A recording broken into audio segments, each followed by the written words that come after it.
It is 3:30 in the afternoon on November 30th, 2013. The California sun is low and golden over the quiet industrial streets of Valencia, a suburb north of Los Angeles that on any other Saturday would be completely unremarkable. A few blocks away, inside a car shop called Always Evolving, a charity event is winding down. People are laughing. Someone is taking photographs. There are toys collected for children in need, stacked near the entrance in colorful piles, because the man whose name is on the event had always believed that if you had the ability to help, you had the obligation to do it. The man steps outside. He is 40 years old, blonde, blue-eyed, with the kind of face that makes people do a double take in grocery stores even after 15 years of being famous. He is relaxed, happy by all accounts. His friend Roger is near a red Porsche, a machine so rare and so powerful that fewer than 1,500 of them were ever built. The two men look at each other the way people who share a language of engines and speed look at each other without needing to say anything. One of them gestures toward the car. A quick loop, just around the block. The kind of thing they had done 100 times before. They pull onto Hercules Street. Witnesses on that street would later tell investigators that the red Porsche blew past them at a speed that seemed impossible for a public road. The tires, 9 years old, dry and hardened from sitting in a collection, begin to lose their grip on the pavement as the car exits a curve. The rear end slides. The driver corrects. The car corrects back in the wrong direction. It takes only seconds after that. The Porsche hits a concrete lamppost, then two palm trees. It spins. It catches fire almost immediately, with a ferocity that terrifies everyone who witnesses it from the street. Inside that burning wreck, there is no time. There is nothing anyone can do. Both men are gone before the first fire truck arrives. The world finds out within hours.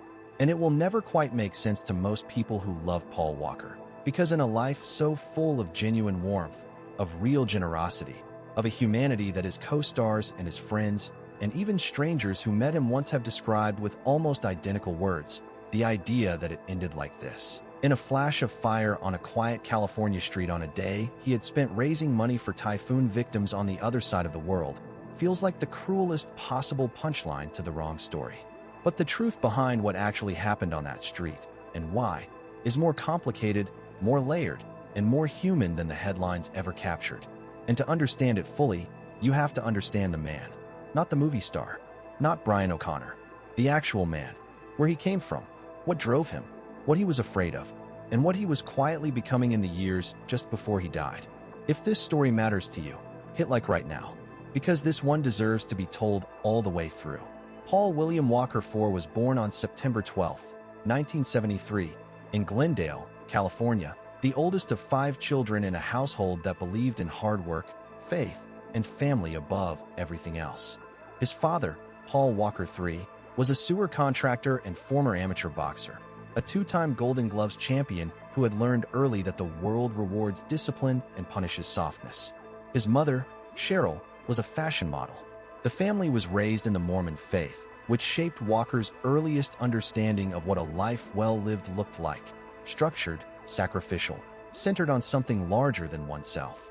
But the Sumandahunga neighborhood of Los Angeles where he grew up was also the Pacific Ocean, 45 minutes away, a drive the family made regularly to Carpinteria State Beach where they camped, roasted marshmallows, and let the California coast teach their children something that no classroom could. Paul Walker fell in love with the ocean at the age that most children fall in love with cartoon characters, and he never fell out of it. He idolized Jacques Cousteau.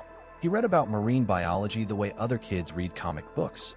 He wanted, for a long time, to be a marine biologist and not an actor at all. The acting found him young, almost accidentally. He appeared in a Pampers commercial at the age of 2. He modeled as a child. He picked up small television roles on shows like Highway to Heaven and Who's the Boss throughout his teenage years, but it never felt, by his own account, like a calling. It felt more like an inherited language, something he was good at, something that paid well enough, but not the deepest truth about who he was. He graduated from Village Christian School in 1991, a born-again Christian institution that, combined with his Mormon upbringing, gave him a spiritual framework he would carry for the rest of his life, even as its formal denomination shifted and changed. He enrolled in marine biology at several Southern California community colleges. He was, in other words, a young man genuinely uncertain about his path. pulled between two worlds that seemed to have little in common, the ocean and the camera. The camera won, but the ocean never lost. Subscribe to the channel if you haven't yet, because the next part of this story is where everything starts to accelerate in ways that even Paul Walker himself didn't fully anticipate. Throughout the 1990s, Walker built his career steadily, the way people build things when they are more interested in doing the work than in being famous. Small television roles, supporting parts in films, a recurring spot in the soap opera The Young and the Restless. And then, in 1998 and 1999, something clicked. He appeared in Pleasantville alongside Tobey Maguire and Reese Witherspoon. He played the quarterback in Varsity Blues and the villain in She's All That. Suddenly, Paul Walker had a face that the industry recognized, and the industry was ready to use it. In 2001, a relatively low-budget action film about underground street racing called The Fast and the Furious was released. Nobody expected it to become one of the highest-grossing franchises in cinema history. The film earned over $200 million on a $38 million budget. And at the center of it, playing undercover cop Brian O'Connor with a sincerity that made audiences genuinely root for a character who was technically deceiving everyone around him, was Paul Walker. He was the heart of the franchise. Not the most explosive performer, not the loudest presence. The heart. The one who made the absurdity of it all feel grounded. The one who, between takes, was reportedly the first to arrive and the last to leave, who knew the names of the crew members' children, who showed up to the set on days he wasn't filming just to support his co-stars. Vin Diesel, who would become one of his closest friends, spoke about him with a reverence that went beyond coworker. Tyrese Gibson, another franchise staple, wept openly at the crash site when he learned what had happened. These were not performances of grief. They were the real thing. But there was something else happening in Walker's life during those years of growing fame that the cameras never fully captured, something that mattered more to him than any box office number or any sequel greenlight. He had a daughter. Her name was Meadow Rain Walker, and she was born in 1998 from his on-and-off relationship with a childhood friend named Rebecca Soteros. For the first 13 years of her life, Meadow lived with her mother in Hawaii, and Walker spent those years in the specific agony of a father who loves his child completely, but sees her across an ocean in a custody arrangement in a distance that no amount of money can fully close. He admitted in interviews that his heart was desperate during those years, that the situation with his daughter was the hardest thing in his life, that all the success and all the fame felt hollow against the fact that he was missing her growing up. In 2011, Meadow moved to California to live with him full-time. And something shifted in Walker that people around him noticed immediately. He described her, in one interview, as the best partner he had ever had. He talked about her with the specific wonder of a parent who had been afraid he might miss the whole thing and had been given, at the last moment, the chance to be present for it after all. She traveled with him to film sets. She sat with him while he read scripts. She convinced him, more than once during a period when he was considering stepping back from acting, to keep going. He was, by his own description, a different person after she came to live with him. A more complete one. That is who Paul Walker was in the months before November 30th, 2013. A man at 40 who had spent years becoming someone his younger self might not have predicted. Deeply involved in his daughter's life. Running a humanitarian charity called Reach Out Worldwide that he had founded after the Haiti earthquake of 2010. A charity that did not just put his name on a fundraising letterhead, but actually sent him, personally, into disaster zones with teams of doctors and first responders. He had gone to Haiti. He had gone to Chile after the tsunami. He had gone to tornado-ravaged areas of the American Midwest. He was not writing checks from a distance. He was there, in the mud and the aftermath, doing the work. On the day he died, he had spent the afternoon at a charity event raising money for victims of Typhoon Hainan in the Philippines, one of the deadliest natural disasters of that decade. He left the event, by every account, in good spirits, relaxed, happy, looking forward to getting back to the set of Furious 7, which had paused for the Thanksgiving break. He had 7 scenes left to film. Leave a comment right now and tell me, did you know any of this about him before today? Because most people only knew the movies. The man behind them was something else entirely. Now let's talk about what actually happened on Hercules Street, and why this shocking truth behind the accident is, in many ways, more sobering than any conspiracy theory. Roger Rodas was 38 years old, a professional racing driver who competed on the Pirelli World Challenge circuit. He was Walker's financial advisor, his business partner, and one of his closest friends. The two had co-founded Always Evolving, the car shop where the charity event was held that afternoon. Rodas was not a reckless amateur. He was a man who understood cars at a level that most people who drive them never approach. The Porsche Carrera GT he was driving that day was, by nearly every automotive expert's assessment, one of the most unforgiving road cars ever built. Porsche manufactured it between 2004 and 2006. It produced over 600 horsepower from a naturally aspirated V10 engine mounted directly behind the driver's seat. It had no electronic stability control, no traction control system, none of the digital safety nets that modern high-performance cars layer between driver and disaster. It was, as one veteran automotive journalist who knew both Walker and Rodas wrote afterward, the last of the truly analog supercars. A machine that rewarded perfect inputs and punished any deviation from them with an immediacy that left no room for correction. Jay Leno had spun one out. Jerry Seinfeld had spun one out. Both men were experienced drivers who knew what they were doing. The car was known, even among those who loved it, for being unforgiving in a way that more modern supercars had been engineered to prevent. The specific car Rodas was driving that day had only 3,500 miles on the odometer. It had come from a long-term collection. It looked pristine.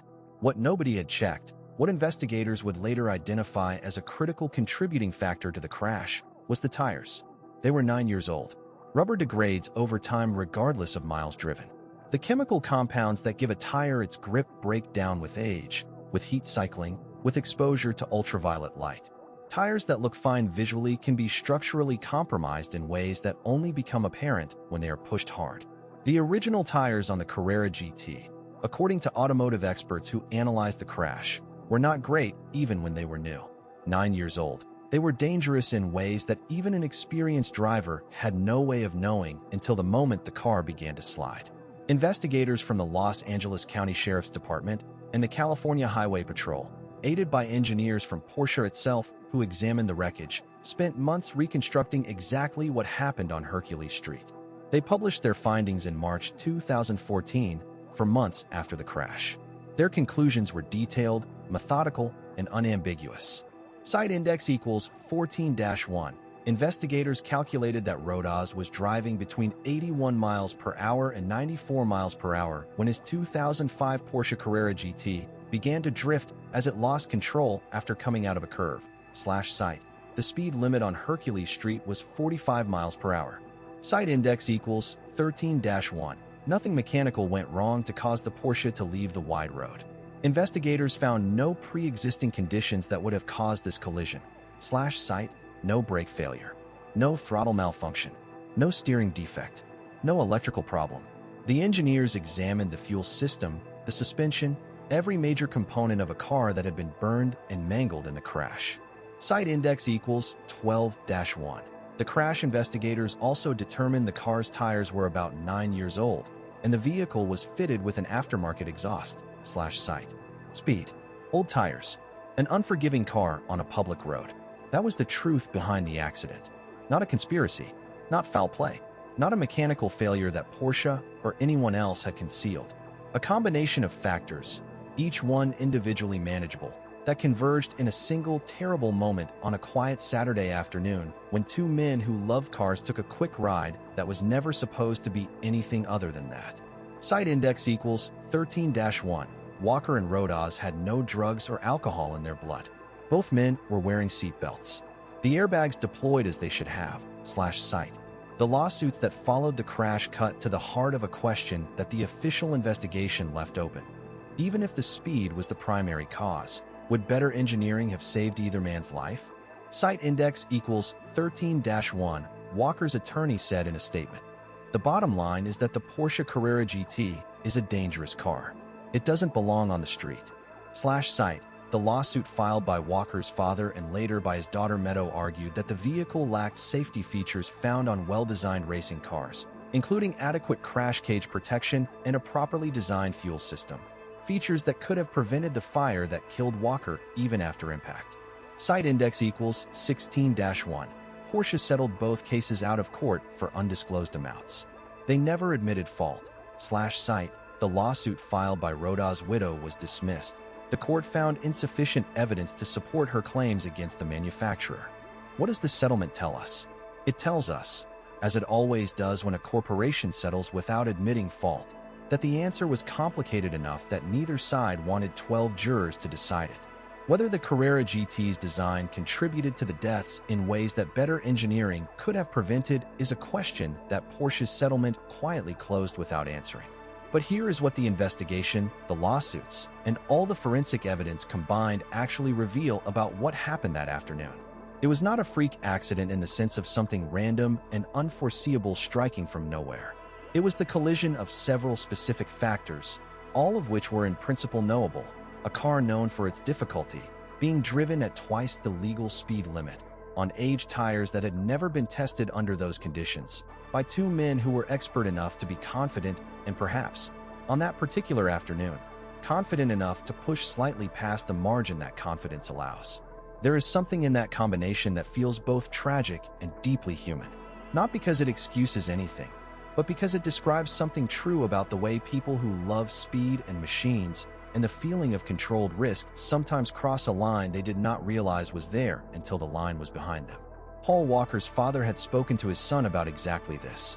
He had told him directly to be careful, to trust his instincts when they said maybe not, and Paul Walker had promised him. His father spoke about that conversation publicly in the days after the crash, with the specific grief of a parent who extracted a promise and lost his child anyway, not through recklessness exactly, but through the kind of small, incremental misjudgment that is always visible in retrospect and almost never visible in the moment. Take a breath, because what came after the crash, the way people responded, the way the film was finished, the way his legacy took shape, that part of this story is something else. Furious 7 was in the middle of production when Paul Walker died. Universal Studios halted filming immediately. The question of what to do with a film that starred a man who could no longer finish it was one that had never quite presented itself in Hollywood in this form before. The answer that the filmmakers and Walker's family arrived at together was, by almost universal consensus, exactly right. Walker's brothers, Cody and Caleb, served as body doubles for scenes that still needed to be completed. Visual effects artists worked with extraordinary care to incorporate Paul Walker's likeness in ways that honored rather than exploited. And the film was given, in its final sequence, something that no Fast and Furious movie had ever had before, a genuine goodbye. Brian O'Connor drives off down a sunlit road and diverges from his friends, not into death, but into a different life, a life with his family, a life away from the chaos. It is, as a piece of cinematic mourning, almost unbearably beautiful. The film ends not with an explosion, but with a white car disappearing over a hill, two roads diverging. A farewell that manages to be both fictional and completely real at the same time. Millions of people who saw it in theaters sat in the dark and cried. Not for Brian O'Connor, for Paul Walker, for the specific quality of his presence that the franchise had always been built around, the warmth, the steadiness, the sense that underneath all the action was a person who genuinely cared about the people around him. Vin Diesel dedicated his daughter, born after Walker's death, to her godfather's memory. He named her Pauline. Meadow Walker, who lost her father when she was 15 years old, has spent the years since his death building on what he started. The Paul Walker Foundation, which she leads, focuses on ocean conservation and provides scholarships and support for the next generation of marine scientists. His deepest passion, the one that predated the fame and would have outlasted it, continuing through her. She has spoken publicly about her father with the specific clarity of someone who knew the whole person, not just the celebrity. Who understood that Brian O'Connor was a character, but the man who played him, the man who spent his day raising money for typhoon victims and then took a quick drive around the block, was something more complicated and more real. There is something specific about the way Paul Walker died that still catches people off guard when they think about it too long. Not the violence of it, though that is terrible. The timing, the context, the fact that the last thing he did before getting into that car was spend an afternoon doing something generous, something selfless, for people he had never met on the other side of the world. He was not being reckless in his life. He was not out of control. He was, in fact, in the middle of becoming someone quieter and more grounded than the franchise character he was famous for. He had his daughter with him. He had his charity work. He had a brown belt in Brazilian Jiu-Jitsu he had trained for seriously, and a black belt awarded to him posthumously by his instructor as a recognition of the level he had reached before he died. He had plans. He had conversations he had not finished. He had 7 more scenes to film. And in a moment that took fewer seconds than it takes to read this sentence, all of it stopped. The shocking truth behind the accident that took Paul Walker's life is not a hidden conspiracy or a covered-up mechanical failure. The investigations were thorough, the findings were clear, and the lawsuits that followed them, however they were resolved, did not uncover evidence of deliberate concealment. The truth is something harder to process than a conspiracy because it offers no villain to blame and no alternative timeline to imagine. The truth is that speed, old tires, and an unforgiving car on a Saturday afternoon in November created a set of conditions that left no room for error, and that on that particular afternoon, on that particular curve, the error happened. But the truth about who Paul Walker was and what he was doing with the life he had, that truth is something entirely different. And it is the part that stays with you after the forensic reports and the legal filings and the box office numbers fade into the background. He was a man who cared about the ocean, who showed up in person to disaster zones rather than writing checks from a distance, who spent 13 years aching over a daughter he could not be close enough to, and then spent the last 2 years of his life being as present for her as he possibly could, who made his coworkers feel like family and made strangers feel seen, who, on the last afternoon of his life, was in a good mood because he had spent the day trying to help people he would never meet. The fast lane that defined his screen persona was never quite the whole truth about him. The whole truth was quieter and more generous and more interested in the ocean and in his daughter and in showing up for the world than the movies ever quite captured. Paul Walker died at 40 years old, with his whole second act in front of him. That is the real tragedy behind Hercules Street. Not the mechanics of what happened, but the specific, irreplaceable shape of everything that did not get to come next. And maybe that is what we owe him, more than any tribute or any franchise dedication. The understanding that the man people are still mourning more than a decade later was not primarily the character he played. He was the person who played him, the surfer, the marine biology student, the father, the man who went to Haiti, the man who in his last interview said that going on expedition with National Geographic to tag great white sharks off the coast of Mexico was one of those opportunities he simply had to seize. "Are you kidding me?" he had said. "Where are we going?" That was Paul Walker, always ready for what came next. Until, on one November afternoon in California, nothing came next at all. If this story moved you, give it a like and subscribe for more deep dives into the lives behind the legends. Drop a comment and tell me what you remembered most about Paul Walker when you first heard the news in 2013. Because grief that lasts more than a decade is not about fame. It is about something